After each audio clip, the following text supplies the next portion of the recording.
Hi, everyone. Welcome to week 5 of the virtual summit. I'm so excited for our speaker tonight, Rachel Greenwald.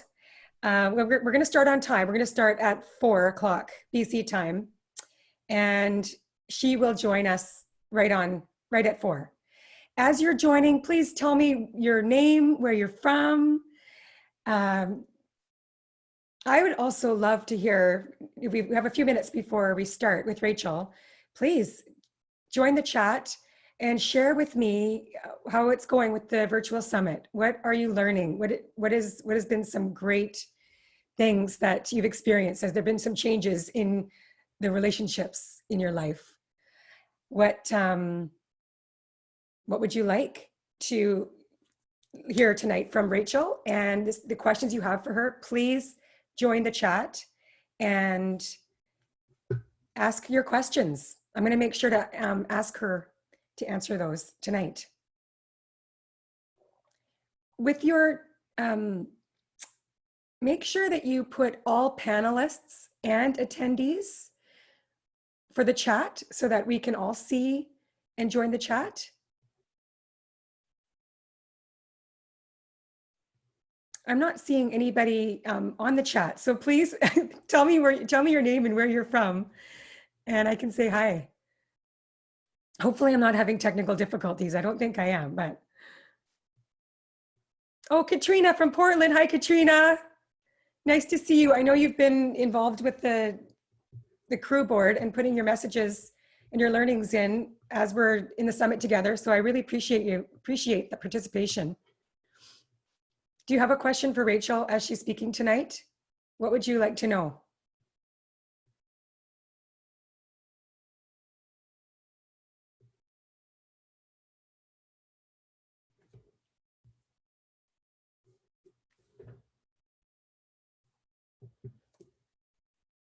We'll give it a few more minutes.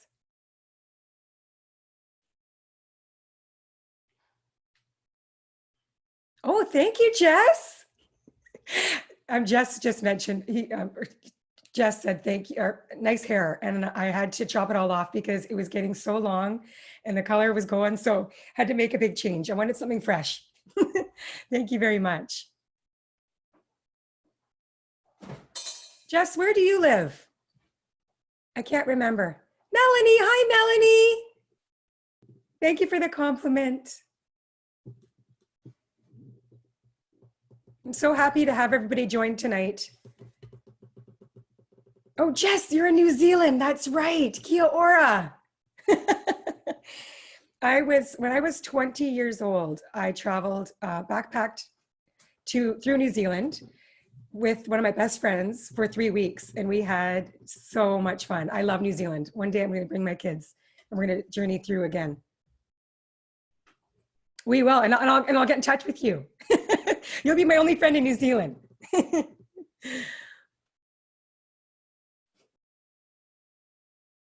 got one more minute, and then we'll introduce Rachel.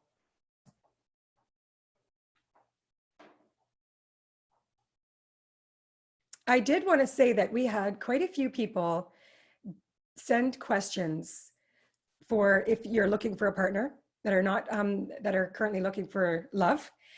We did not receive many questions for people that are in relationship. And so if there are people that are in relationship and they've got a question, please bring your questions to the chat and I will ask. So I think we're going to get started.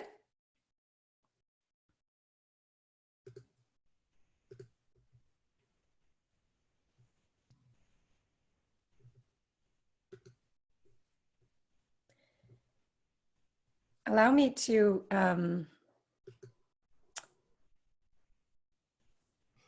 once again just say thank you very much for joining us tonight.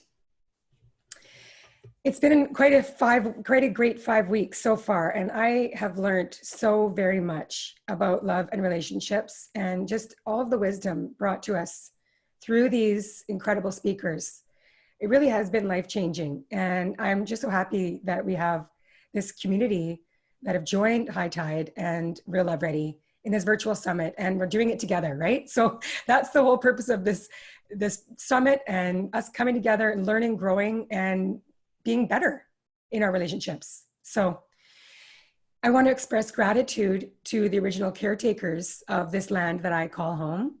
And I appreciate the Coast Salish people, those who have taken care of the land and waters we are blessed to live and work and play on. Tonight, I am so happy and honored to introduce our keynote, my friend and mentor, the super intelligent, beautiful, and wise Rachel Greenwald. Rachel Greenwald is one of the most successful matchmakers in the US. No doubt she's one of the best in the world. She's worked in the love business for 20 years and is responsible for over 850 marriages. Her clients are CEOs, internet startup founders, Hollywood celebrities, and professional athletes from across the US and Canada.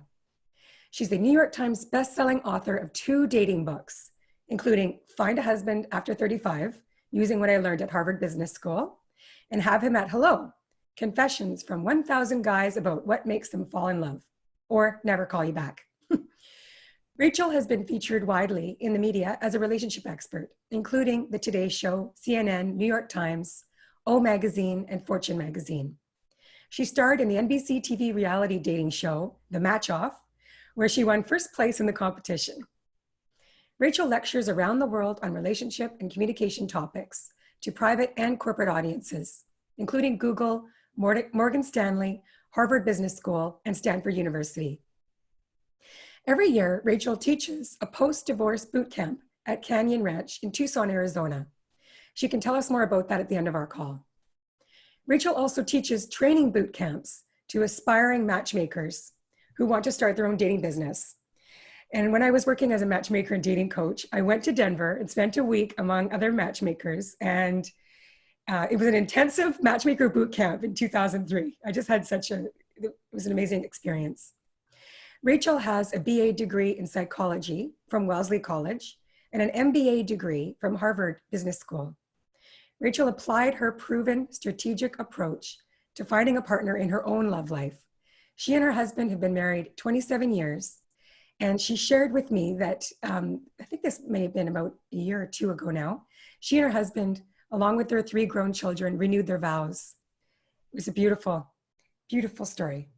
So please welcome Rachel Greenwald. Hi, everyone. Thank you so much for that beautiful introduction, Robin. It is so great to be here with this community.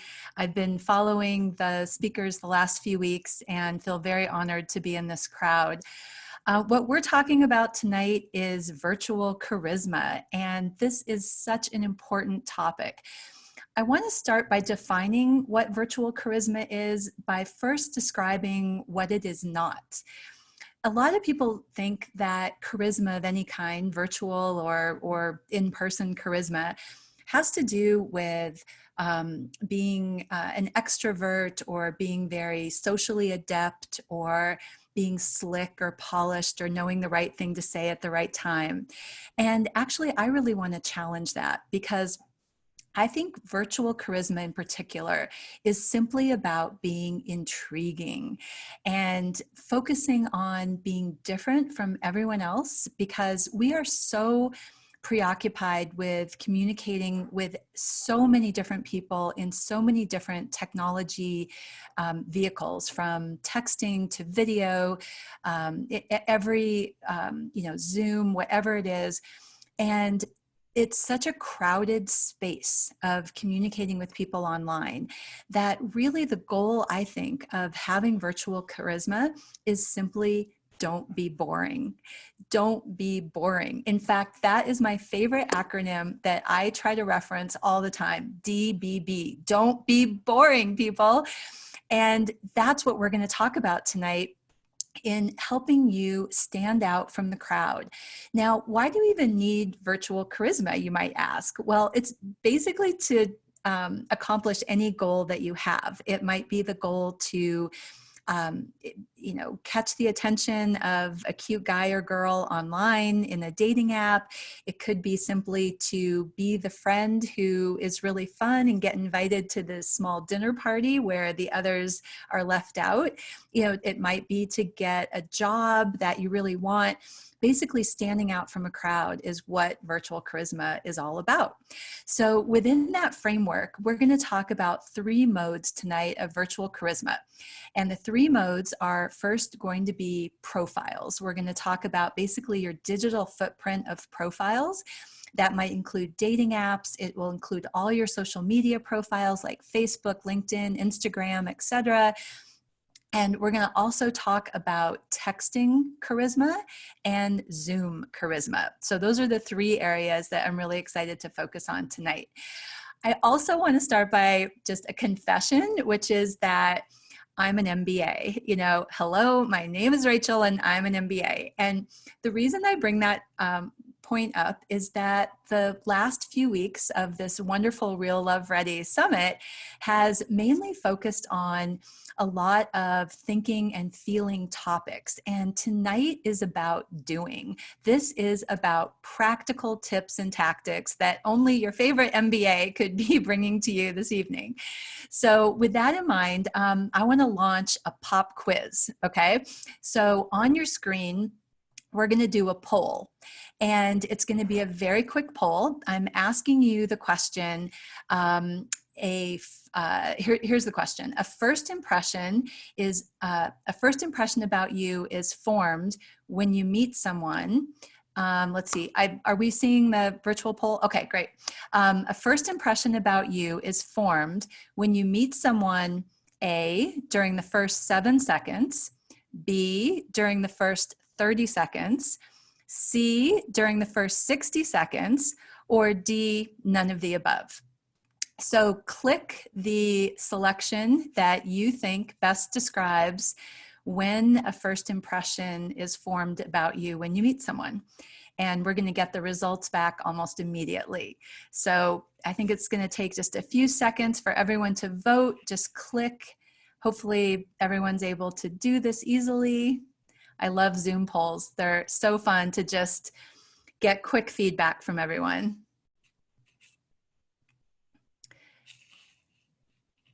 So you don't want to be putting it in the chat. You want to be clicking on the poll, hopefully. And I'm just wondering how I get my results.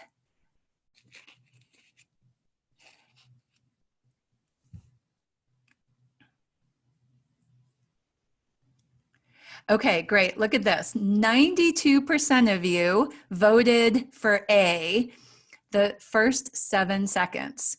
And B and C, nobody voted for C.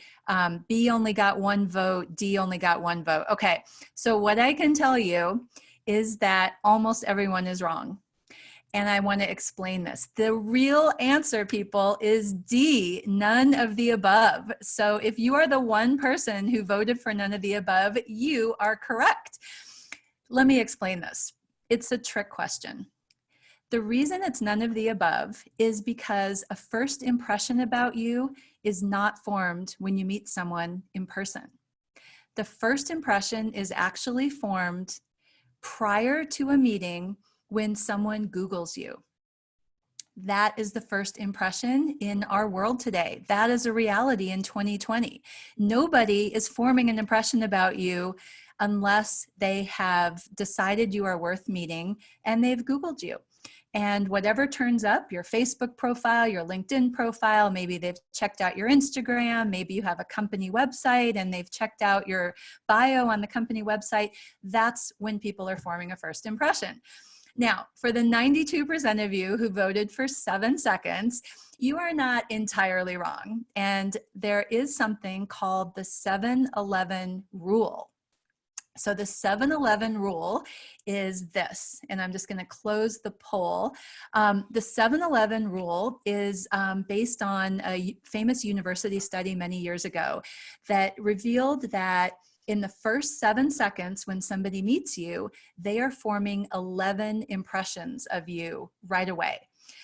This is crazy, right? In 7 seconds, people are making 11 judgments about you. They're making assessments about your economic level, your education level, your level of trustworthiness, your ethnic background, your desirability meaning social, professional, romantic, and so forth. 11 judgments right away. But that's when you meet in person. So I'm traveling back in time for when someone Googles you. And the first mode of virtual charisma that we're going to talk about tonight is your profiles that are showing up in Google search results. Again, these profiles might be they might be your LinkedIn, your Facebook, your Instagram, your company website. And if you're on a dating app or dating website, somebody isn't technically Googling you, they're seeing your profile within the dating app. And so what this tells me is that this is a visual medium, and there are two really important things here that you need to focus on in your profiles. The first and most important is your photos. Having amazing photos is so critical to being perceived as an intriguing, desirable person online. And a lot of us make a critical mistake when we're selecting photos for our profiles. We go into our camera roll on our phone and we run through the options that are there, and we select a couple, one or two or three, whatever it is they're asking for, among what we've got on our phone. And a lot of times we might have sunglasses on, or red eyes, or it's blurry, or we're in a picture with somebody else and you can see the arms around somebody else, and they're just not great photos. Or they're a photo that you choose because they avoid one of your biggest photo hangups. So we all have photo hangups. Somebody might not like the way their nose looks in a photo, or someone might not like the way their chin looks, or whatever their own insecurity is, they will be selecting photos just based on avoiding their insecurity and not realizing that maybe it's not the best overall photo. So the value I want to share with you about having the best photos possible is that you need to start with a wider view of not just selecting what's on your camera roll, but saying, how can I go get the best photos possible? Maybe you have a friend who's an amateur photographer or just always takes good pictures on their iPhone and they are really good with portrait mode. Maybe you should hire a professional photographer and invest in photography. You can do that pretty inexpensively.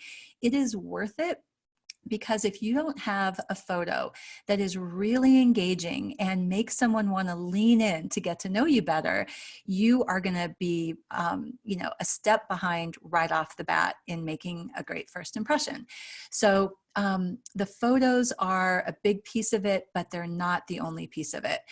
The other issue is that in our society, we are very hung up on what somebody does for a living in terms of slotting them into a category of whether we're interested in getting to know them better. And that's not great. I mean, I'm not proud of that as a society, but it is realistic. And so what you choose as your job title is really critical. And you are not stuck with a job title no matter what it is. So I wanted to give you some actual examples from my clients. And one example is on a dating app. So let's say that you're on Tinder or Bumble, and you're going to reveal that in this client's case, she's a lawyer. And so she could write, I'm a lawyer, and then fill in some other things about how she likes hiking or biking or travel or whatever. But that is so boring. So instead, what I want you to do is come up with something a little more saucy to describe. So this is what a client of mine is using on Bumble right now. She writes, weekend gazpacho maker, can hold my own in a karaoke contest at night, and lawyer by day. So here she's revealed what she does for a living. No one's hiding it, but she's framed it in such a, sassy way that somebody is probably a lot more curious to meet her. And that's the goal. On LinkedIn, even if you're in a relationship, I still wouldn't say lawyer. That is just so common, and the goal is to stand out from the crowd. So on your LinkedIn profile, you could write something like my client did here. She wrote, optimist, solution finder, lawyer.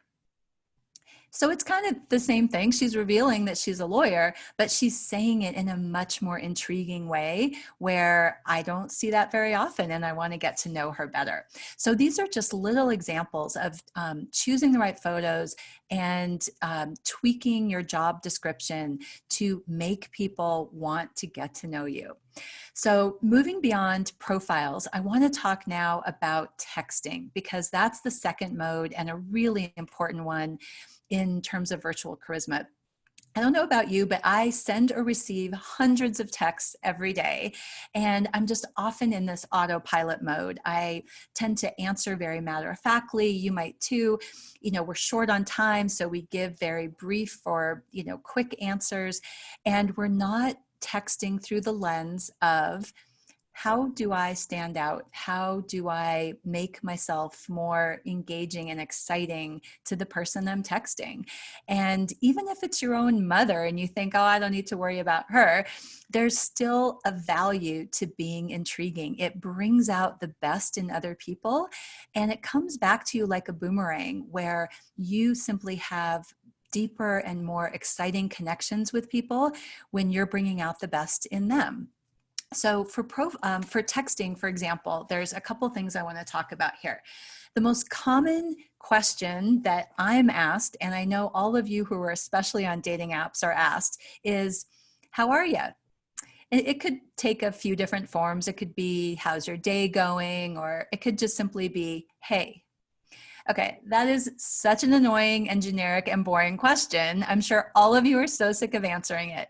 Well, the one thing you should never say in answer to that question, how are you, is good, thanks. Good, thanks, how are you? So boring, people. I can't even stand it. It just makes me want to fall asleep right here on my desk.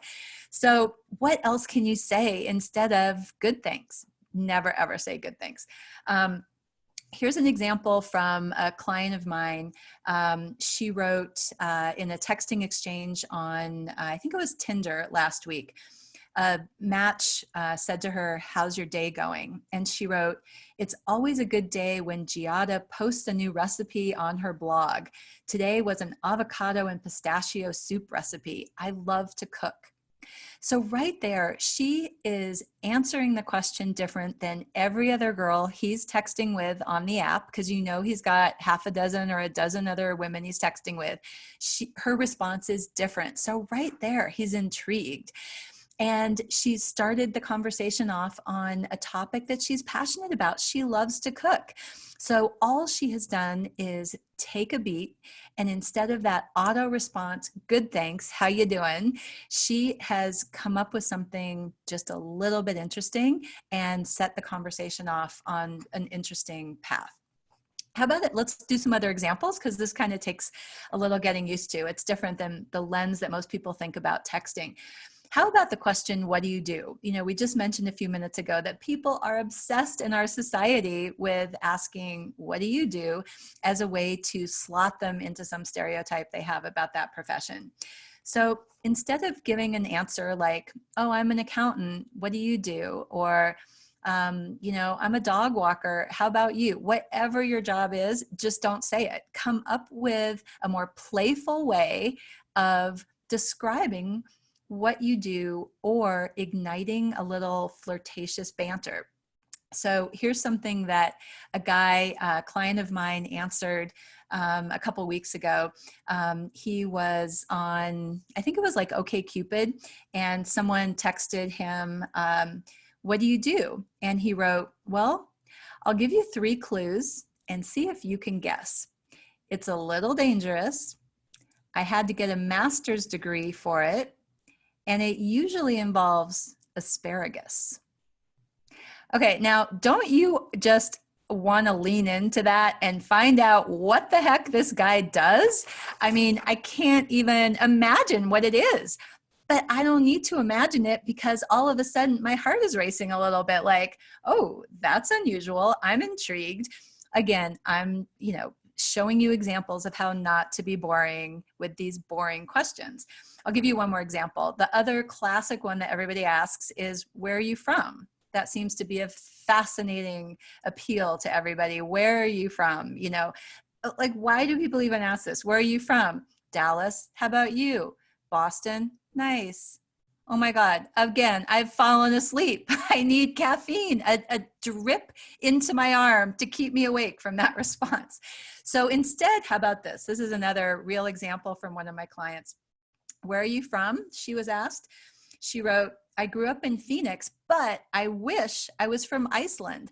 I just hiked there last month on a vacation and loved everything about the people I met. How about you? Where do you wish you grew up? Okay, that's just different. It's totally different. And what you're going to get is an entirely different banter between two people. And this texting charisma is off the charts when you just tweak your answer. You're not exchanging demographic, boring data. You're creating a little pizzazz, right? All right, so those examples of where are you from, how you do, what do you do, how are you, those are all answering questions. So I want to give you an example of initiating a question. So, you know, I know after this summit tonight, you're not going to be asking boring questions, right? So how about this one? If you are reaching out and initiating contact with someone, how about asking this? The answer is 42. What do you think the question is? How about that? I mean, I could answer that so many ways. I would have the best time texting with someone to come up with what the number 42 could possibly represent. Okay, it could be 42 ex-boyfriends that I dumped. It could be 42 cucumbers that are growing in my garden. Like, I have no idea, but it's just fun and it's not boring. The last thing I want to talk about under the category of virtual charisma in texting is pacing, okay? Pacing your texting is really important. We get into a lull, like I text you, you text me back. I text you, you text me back. I type, you wait. I type, you wait, right? This is just like being on a ship and there's just these, you know, rhythm of waves and it's boring, boring, boring. The pacing itself, you should mix it up. So we're going to show on the screen share here in a second an example. So let's say you and I have a date on Saturday night. It doesn't even have to be a romantic date. This could be with your own boyfriend or husband or whatever. But I type in, see you Saturday. And then I hit the send button on my text keyboard and I wait and I count 5 seconds. 1, 2, 3. I count slowly to 5. And then, you know, as the recipient, you see the 3 dots on an iPhone, right? And then I type in I, and then I hit send. And then you can see the 3 dots. What's she gonna say next? Then I write can't, and I hit send. And then I count 5 seconds and you're watching the 3 little dots. What's she gonna say? And then I type in wait. I can't wait. See you Saturday. I can't wait. But the pacing of how I have sent this text is totally different, right? This is not what most people are used to. And the purpose is like building anticipation and suspense, and it's just kind of different, right? So anyway, we can go back to the regular screen. Thank you. So we've talked about virtual charisma in your profiles. We've talked about it in texting, and now I want to talk about it on Zoom. So first, I have to confess that when a speaker is talking about virtual charisma to you on Zoom, there's a lot of expectations. So don't, you know, it's not like do what I say, not what I do. So if you don't think I have virtual charisma, then by all means do not pay attention to me, but hopefully you'll pay attention to my words. So what I'm going to talk about in virtual charisma is 4 or 5 things about how to not be boring on Zoom. We're all doing so many Zoom calls in the last couple months because of the pandemic. And I think most people are just stuck in this mode of first they were getting on Zoom and learning how to do it right. And then there were so many Zoom meetings or Zoom first dates, if you're dating on Zoom, that people just got bored with them. So what I want to talk about is a few ways that you can do Zoom differently, and you know that will up your quotient of virtual charisma. So first I want to talk about icebreakers. there's this dynamic of people arriving into a Zoom meeting, whether it's with 2 people or 10 people or 100 people. And the first few minutes is just kind of like this awkward, boring waiting time till everybody arrives. And I think that it really kind of sets the meeting off in a very slow way. And again, meeting, I'm also talking about a date. So what I would suggest is coming up with a virtual icebreaker. I actually have a link I can send everyone later to 100 virtual icebreakers, but there are a couple I could share with you as examples. So one virtual icebreaker could be kind of a fun mode, and you could ask the participants as they enter the Zoom call, okay, everybody as they enter, share with the group, what were you secretly hoarding during quarantine? And everybody starts to answer that. It's kind of funny. It's sort of a moment of being vulnerable. And do you share something, especially if it's in a professional context, do you share something that you were really hoarding, or do you want to put your best foot forward and share something that doesn't sound too bad? But whatever it is, the participants are listening to the speaker and really curious what they're going to say. Some people will be funny. Anyway, that's a great virtual icebreaker. And what happens when you do these virtual icebreakers is it just sort of makes an immediate connection with somebody that is a different mood than the awkwardness and slow, kind of boring entering the threshold of the Zoom meeting that characterizes most Zoom meetings. Here's an example of a virtual icebreaker that is a little more serious and intimate. And so depending on the situation, you might ask something a little deeper, like, what do most people misunderstand about you? And that really gets people to open up too. I think that's a great icebreaker.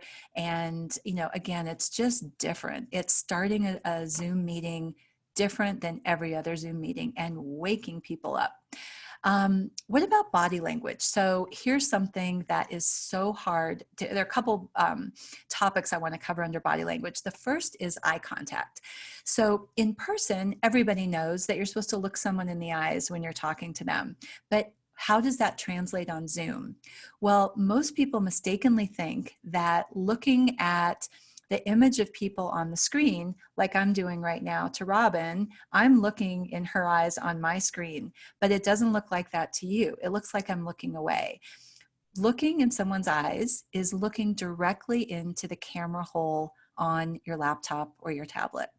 And it's really hard to get used to. Also, it's really hard to stop looking at yourself. Like, is my hair in place, or what, you know, what's happening over here with this shirt, or whatever is happening.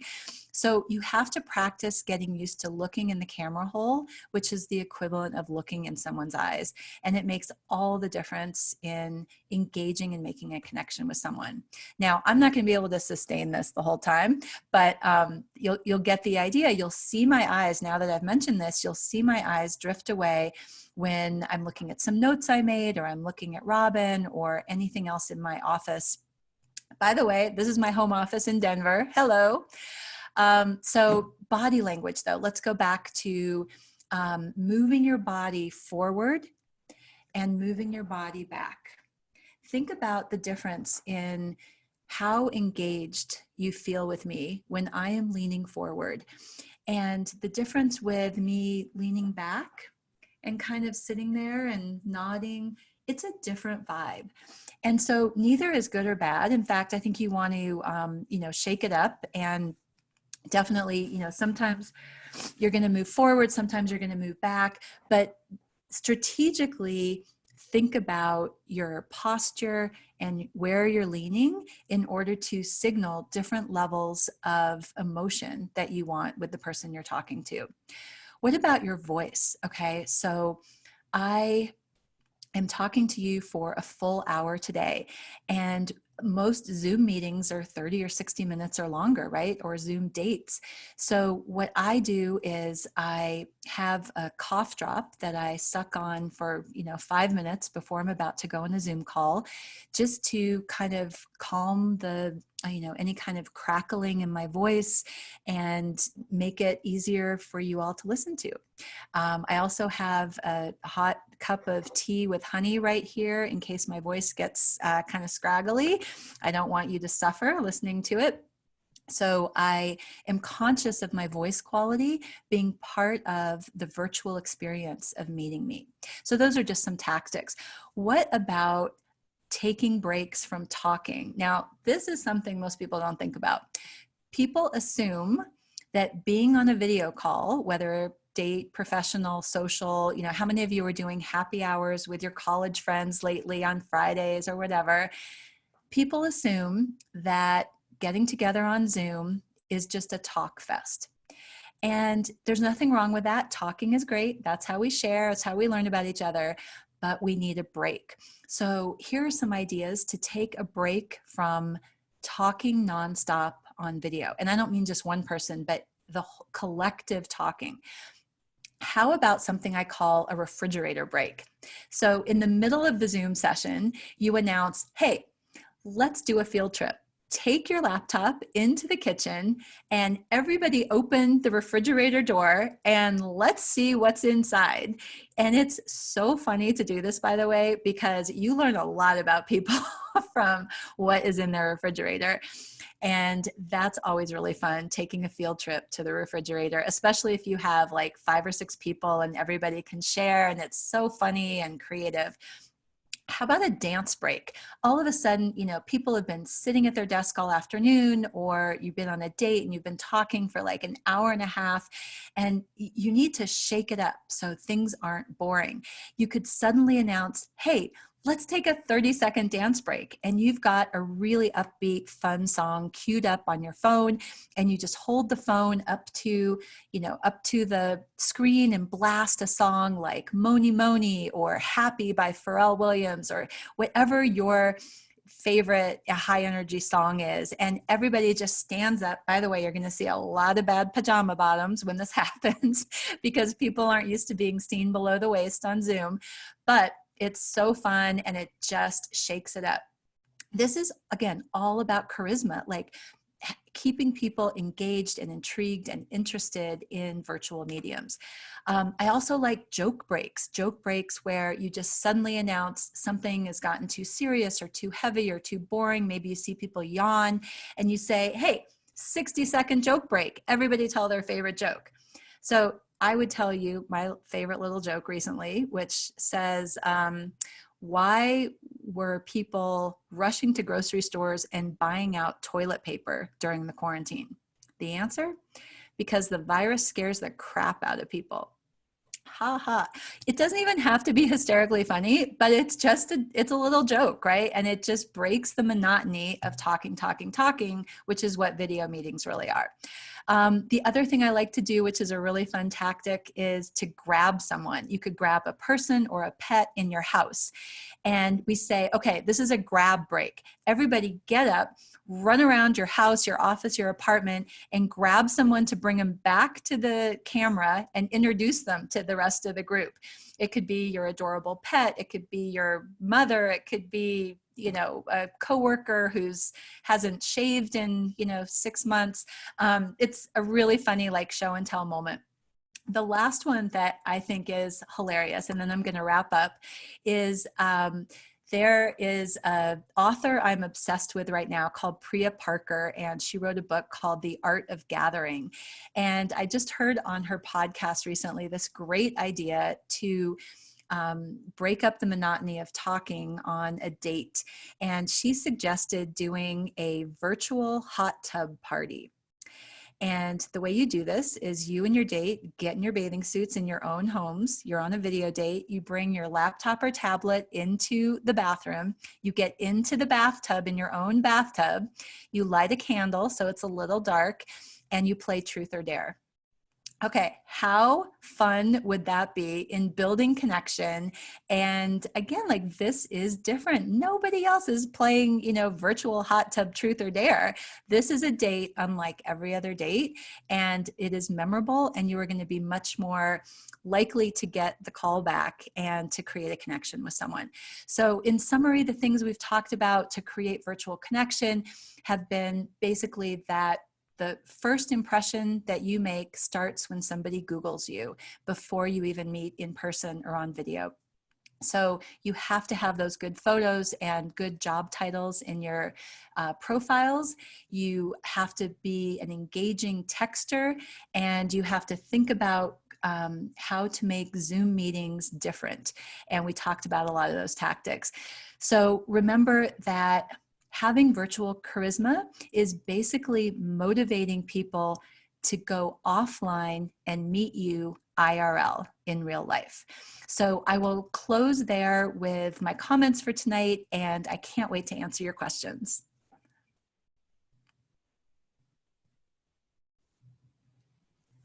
I think Robin's on mute.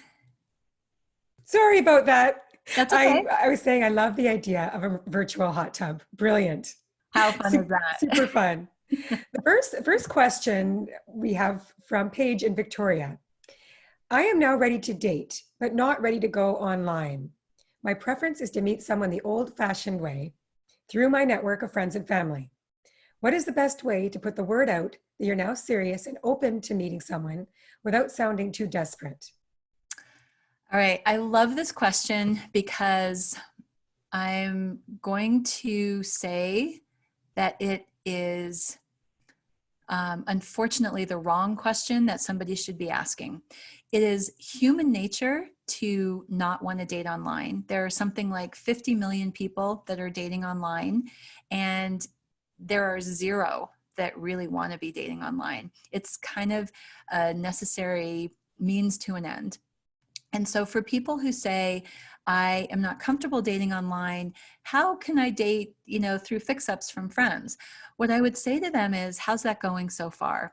Everybody wants to be fixed up by friends. That's everyone's plan A. Well, plan A usually results in, at most, 2 or 3 fix-ups a year. It's a very slow and small pipeline to dating. And so you have to realize that dating online is the 2020 definition of dating. There is no difference today between dating and dating online. It's called dating.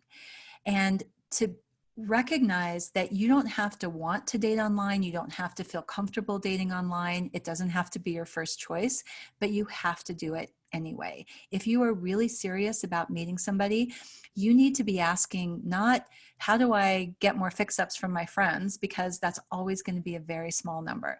You need to be asking, how can I create the best online profile possible so that it's efficient and effective and I meet the right people, and then I can get offline and stop dating online?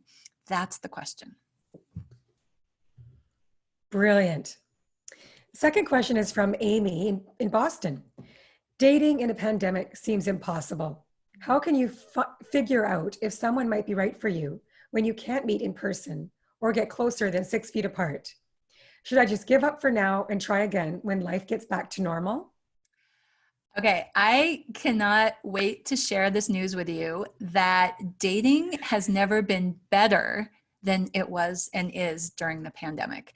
For some reason, and there's no research on this, but I think the reason is that during the pandemic, people finally are less busy, they're at home, they have time to focus on their love lives, and they realize in this crisis, the most important thing is love, and they don't want to quarantine alone. They want to be with someone special and someone that they love.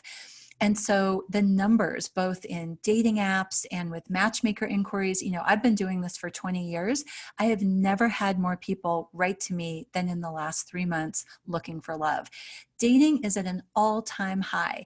And the best news of all is that because we're quarantined, and I know some states and countries are starting to open up, so it's starting to loosen a little bit, but getting to know people slowly, through texting and email and phone calls and video calls is kind of going back to an old-fashioned courtship where you get to know who somebody is deep down before jumping into a physical relationship with them.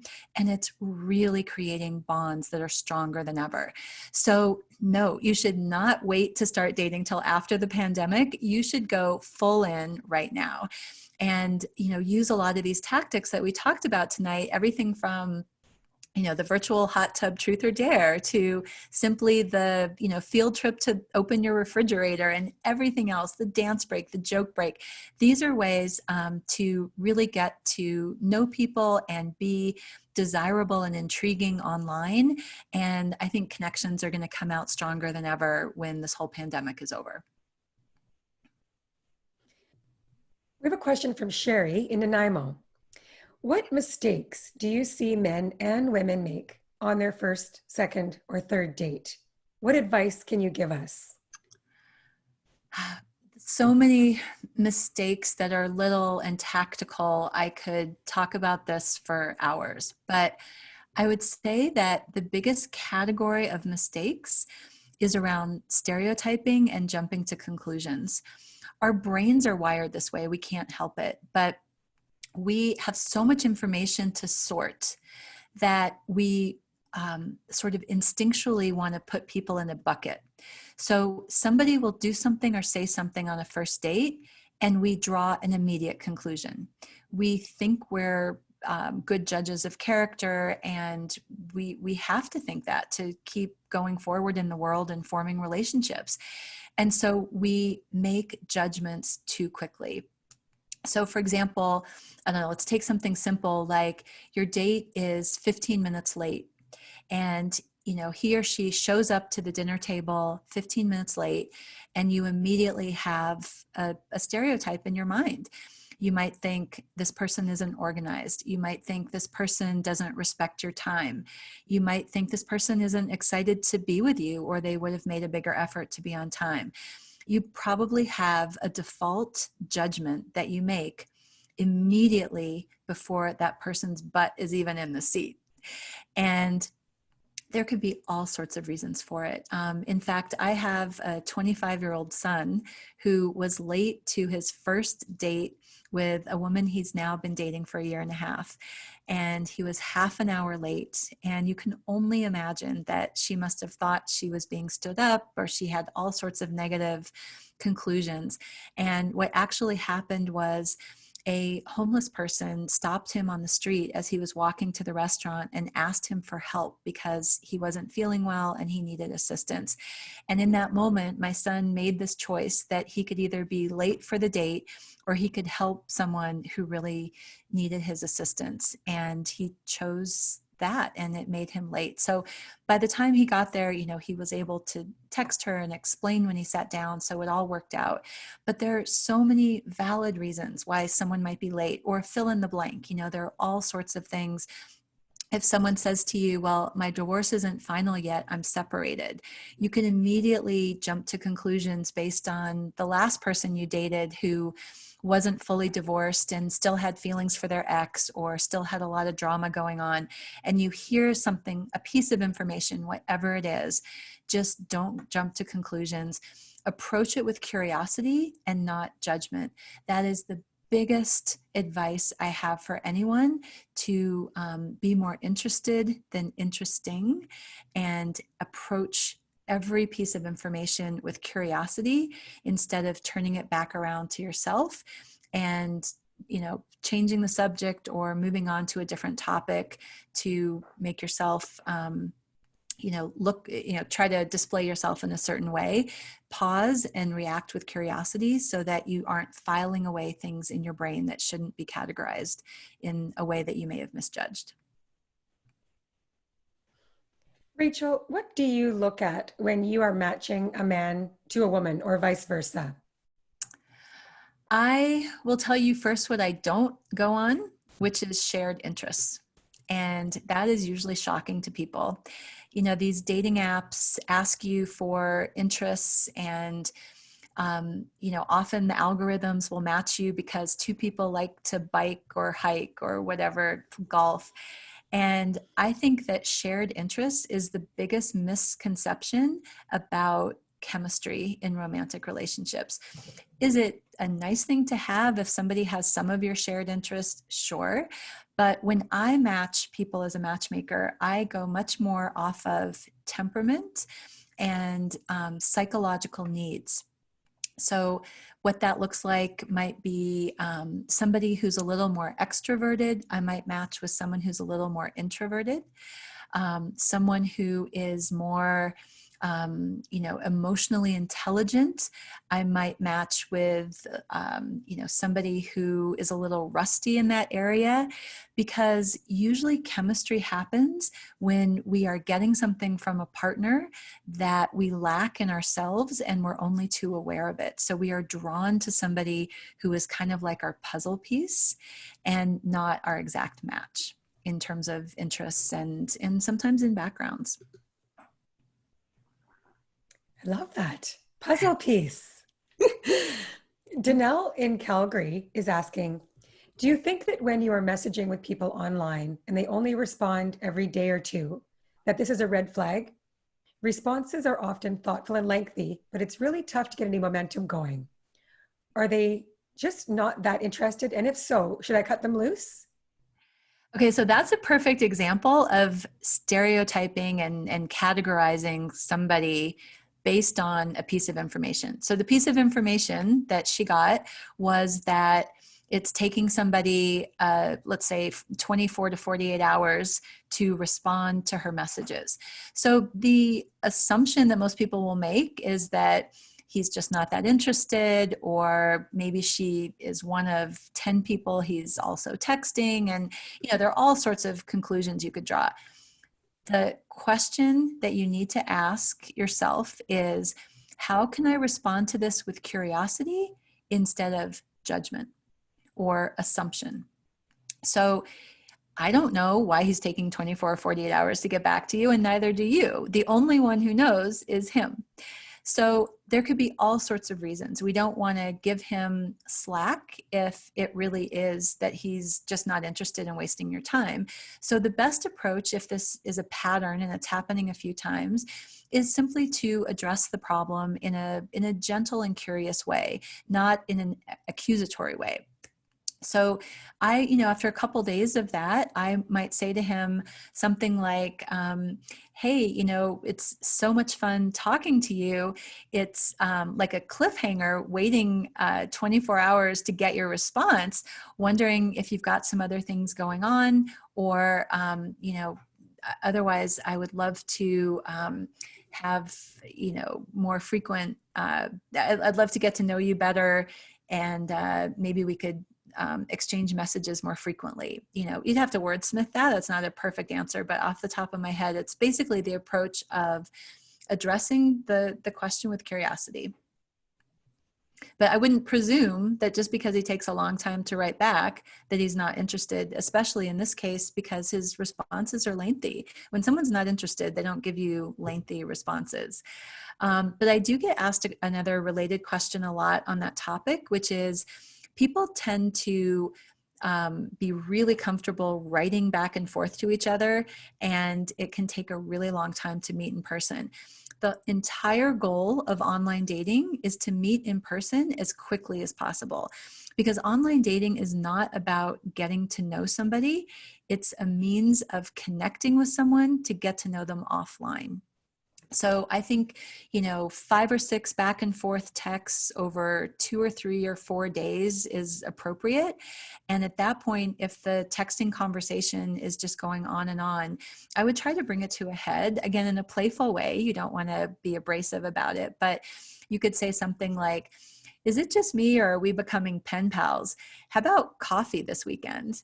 You could suggest something like that. So bring it to a head after a little while, because you don't want to fall into this dynamic where your relationship is through texting. You have to manage your time more efficiently and meet in person. And, in a pandemic, that might mean just moving to a video call, but that's really important so you don't waste your time if there's just no connection when you meet face to face. A question from Kirsten in Scotland. If you're interested in a man and is it okay to initiate conversation and hint that you're interested? Or should you go by the old rules and wait and let the man chase you? It feels like by operating more in the old-fashioned way, opportunities can be lost, but operating the opposite way can scare men away. What's the more balanced approach? Okay, first of all, Scotland, hello. I love that someone is on this call from Scotland, so welcome.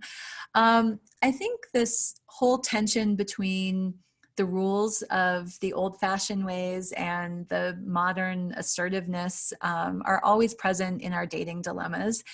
I think what you have to realize is that a man who is interested in you as a woman is going to make a move. He's going to initiate conversation. He's going to reach out to you. And almost by default, if he doesn't, and this is, I'm going to do an asterisk to this in a second, but almost by default, if he doesn't, he's probably not interested. And there's very little you can say that's going to change his mind. I would much rather see you put your energy towards connecting with someone who is initiating the interaction first, rather than trying to figure out how to get someone to engage with you who's not. The asterisk I want to add to this is that there are some very shy men out there, and is obviously true for both genders and same-sex relationships. But there are cases where you might sense that somebody is really shy. Maybe they are newly divorced and haven't dated in 20 or 30 years. Maybe they, just haven't had a lot of confidence or experience. For whatever reason, they're a bit shy. And so if you sense that shyness, I think it's okay to sort of extend one bid to let them know that you're interested. I personally, and I'll have a lot of people disagree with me on this, but I personally don't believe in asking a man out. But I think what you can do is say something like, a bunch of us are going to the zoo this weekend. We thought it would be really fun. Do you want to join us? So it's, inviting someone to a group activity. You could also say something like, I saw you reading this book the other day and I love that author. Do you have any interest in doing a quick book club on, your an article by this author, or, suggesting something that's not like a proper date, but something around an interest that he may have, whether it's a sport or a band, someone, a concert's coming up, a book club, whatever, and suggesting something once that is not a date. I'm sorry, by date, I mean not, do you want to go out to dinner or do you want to have a drink with me? That to me is setting the dynamic off on the wrong foot, where I think whether we like it or not, even in 2020, there's a caveman biology to dating where men are usually more interested in a woman if they're doing the pursuing. And hey, I don't like that. I'm just reporting what I learned. Part of the research for my second book was interviewing 1,000 single men and asking them why they had some initial interest in a woman or why they asked someone out on a first date and how they lost that interest. So this research told me again and again that men still like to do the pursuing, even if they don't admit it. It's in their DNA. I've got a question during the chat on this live call. Dawn is asking, why do many people, men, online try to talk about sexuality right away before they even get to know you? Oh gosh, I hate that. I think I've never met a woman who likes that. I don't know if somebody sent fake news in a memo to men that this was appealing in some way. I think what's happening is that they're testing the waters. I think that, it's easy to blame them and categorize them as jerks, or they're just after one thing if they initiate some sort of sexual innuendo. Sometimes I think they're conditioned that way. You know, there are a lot of societal messages out there, a lot of peer pressure, a lot of experiences. And I guess I would just say that I wouldn't, you know, again, going back to some of the things I've said earlier, where don't presume that just because somebody sends you a mildly sexual message that he's a bad guy. If you have sort of one chance to shut it down in a nice way, and if he doesn't respect that, then I would probably stop communicating with him. But in a nice way, you could say something like, you know, gosh, you know, I'm not sure I feel, I'm not sure I'm loving that question. Maybe when we get to know each other, I could answer that. But for now, I'd love to hear more about your trip to Vietnam last summer. So if you kind of dodge and divert the question, and I think that sends a signal to most good guys to stop that behavior, I think it's okay. But if they persist, if they say something that's very explicit, that's very rude, that's very offensive, just disconnect. Rachel, we have time for one last question. So time has gone by so fast tonight. I know, I know. This is from Kristen in St. Albert. Yeah. The online dating has been a challenge for me. I've really been struggling to believe in it. I've had success with dates and I've met some wonderful people, but I'm still struggling. Do you have any advice on how to make it an enjoyable experience again? Okay, this is a great question to end on, because I think that's really the essence of what dating is just trying to make dating enjoyable. You know, I think we get so focused on the end result, which is you want to meet the perfect partner for you, and you're so focused on how dating is going to end, right? Dating ends when you meet the perfect partner, that we forget that it's a journey, and trying to make it enjoyable is a great endeavor.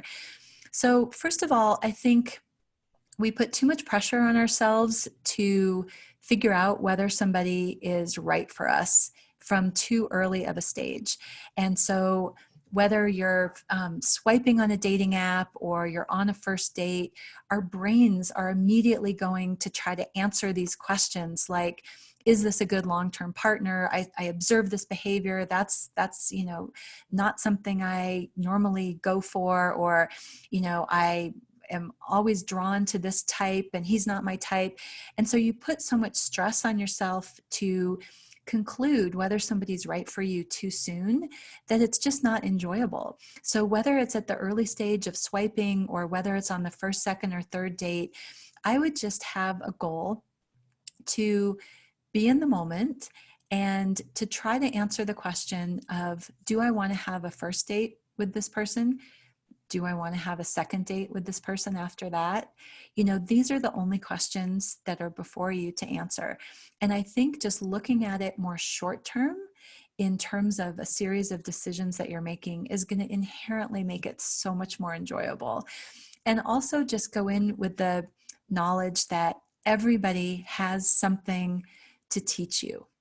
And it may be, what's your favorite restaurant in Toronto? It might be, what's a lesson you learned from a bad breakup? It could be any range of things. But if you approach a date with curiosity, knowing that everybody has something to teach you, and you are there to learn and not to make life-altering decisions right there at the dinner table, you're going to enjoy it so much more. Oh my goodness, Rachel. Thank you so much for spending these 60 minutes with us. I'm glad that I have somebody behind the scenes taking all the notes that I can read back, because it was just full of, like you said, actionable, practical advice and tools that we can all apply now. So I'm so incredibly grateful. Thank you, Rachel. Thank you for having me. For those of you that want to know more and want to learn more from Rachel, you can go to her website, rachelgreenwald.com. She teaches live at the Canyon Ranch in Tucson, Arizona every year. Her next 2 days is September 20th to September 23rd. And is that's still going, Rachel? It is. We just confirmed it. Virus or Wonderful. not, they're going to have good protocols. So it's called a post-divorce boot camp, but it's open to anyone who's single. So come join us live. It's a great experience and something to look forward to in the fall. Excellent. And your second book, Have Him at Hello, is available on Amazon. I'm listening to your other book, Find Him. Oh, your first book. I'm listening to the audio that you narrate, which is fantastic as well. So one of the recurring themes among our speakers in the summit is all about taking action in our lives. And, you know, Rachel, you inspire us to go after what we want in life and for teaching us to be proactive versus reactive. I love how you look at life and invite us when we're with other people just to be curious and non-judgmental, right? Yeah. You're a master in this area. And you've said when you sign up 100% for anything, whether it's losing weight, finding a job, or finding a partner, I have no doubt that it becomes a challenge you can rise above. I've seen what the power of focus can do for someone who's committed, not just in words, but in action. Mm. And just quickly before we hang up, I want to, I don't know if you knew this, Rachel, but I got engaged last week.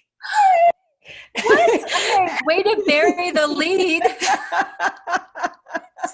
And I want everybody to know that Rachel is, a lot of this is Rachel's responsible for helping Todd and I meet. I took all of Rachel's advice when I was online dating.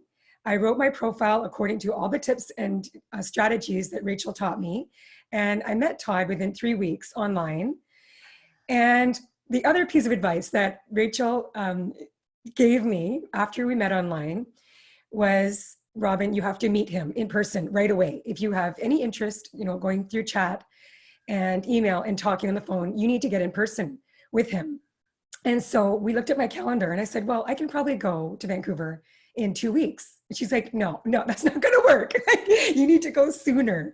And I'm so bossy. You are, but you know, your advice, it was just so smart because I did end up flying to Vancouver 3 days later and met Todd in person. And I mean, we've been together ever since. So thank you, Rachel. Oh my gosh, this is the best news ever. You guys heard it live. This is, oh my gosh, the best night. Yeah, we're very happy. You'll be getting an invitation to the wedding. Oh, okay. Now you've got my attention. I can't wait. Well, I'm going to thank you so much, Rachel. You know, I love you very much. And I'm so appreciative of your time. I will close us with a blessing. And it's with your words and your sentiments and your wisdom, Rachel. May we be curious, open, and eager to learn about one another. May we take time to ask thoughtful questions and engage in deeper conversations. May we listen more and talk less. May we cultivate close connections in our lives. Rachel reminds us life is short, and it truly is. May we spend our lives with those who fill our hearts and bring us the most joy. Blessings. Good night. Thank you. Good night. Thank you.